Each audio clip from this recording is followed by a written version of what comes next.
As the prophet of esports, I rely on trustworthy and meaningful data every day. Data from our research partner YouGov offers the most complete view of esports fans and gamers in the world, providing context to who they are, what they think, the brands they buy, and things they do. YouGov's connected insights and research services inform strategy at every level. If you're a team, a brand, agency, or rights holder, you should be talking with YouGov. Their partners measure and maximize ROI and are telling compelling stories with data. Visit yougov.com/gaming-esports to learn more. Two quick articles here before we wrap up, and I think there are a couple of fun ones here. And this one is a new Witcher game is in development, which is not a super business story, but I'm going to try and make it a business story, okay? And it's more in the subheadline, which says, and it looks like Geralt is out. Not only that, if you read the article, they say that they're looking potentially at making it an Epic Game Store exclusive, at least for a short period of time. Now, they've denied this, okay? It was rumored, and if you see here, there was a tweet from The Witcher saying, we're not planning on making the game exclusive to one storefront, but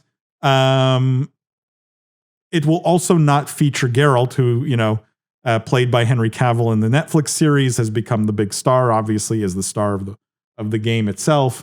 What do you guys think of the of CD Projekt, who's coming off of a massive failure, right, with Cyberpunk, going back to an oldie and a goodie like The Witcher, but throwing out essentially the character that everyone loves? Like, wouldn't you go back to something very familiar as a retreat from the failure? Like, I'm curious what you guys think of that business decision. Well, it's an interesting one. I mean, isn't The Witcher based on a book? So short stories, I think, technically. Just like the narrative of the book. I don't know. I mean, doesn't mean they have to stick to it, right? Like, it's inspired by a series of short stories. Literature. If you're, you got to stick to the literature. No, it's a good point. I mean, also the bigger point I think is like this game's not going to come out for like many, many years, and they're already in a world of trouble with Cyberpunk. Their multiplayer, I don't even know if it's launched yet or if it's ever going to launch. So they should honestly just sell themselves or whatever they, so they get out. I don't say that flippantly or facetiously. I think that they, as a standalone public company, which is really one brand, tried, Cyberpunk, but I don't know if you call that a brand at this point. Like, and your development cycle is this long, they're just going to get slaughtered. Like, it's going to be a really tough stock to own from a financial perspective for the next couple of years. You just have nothing forward. I mean, Jeff brings up a really good point, which is you got in trouble for announcing a game years before you actually were ready for it. Like, maybe you don't want articles like this coming out. I mean, Jimmy, do you think this hurts them? I think this hurts CD Projekt Red. Yeah. Yeah. It's kind of like Nintendo saying they're coming out with the next Mario game, but it's starring Princess Peach. You know what I mean? It really is a bold move, and I think it comes down to what Jeff alluded to about the books and the short stories is storytelling.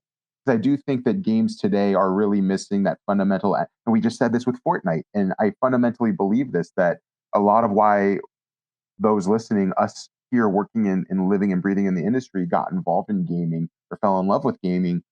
There's a number of reasons, from the competitive element to the visual effects and abilities, but I would wager that a big part of it was also the storytelling.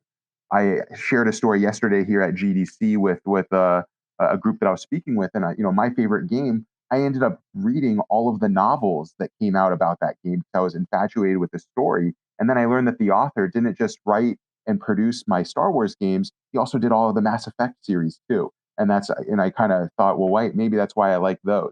So when you talk about The Witcher, that does have compelling and rich literature and rich backstory, doing something new.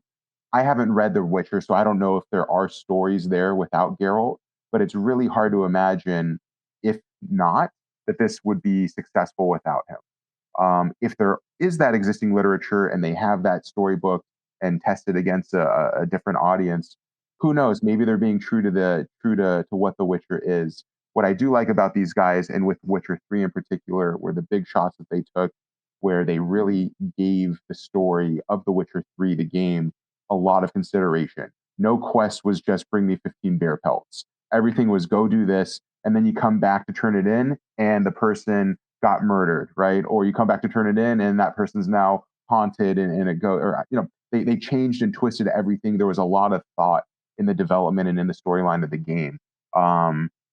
And so I think they'll bring that same creativity to this, but God, it's like the core, the cornerstone, the key person in your brand, and you're just like, hey, let's omit him, right? Let's do this without him after and to your guys' point, after the failure, right? And it would be risky without a different title crashing and burning. It would be risky just to put this out as Witcher 4 or 5 after winning Game of the Year in 2016. So bold move. Let's see how it pays out for him, Cotton, to quote Dodgeball.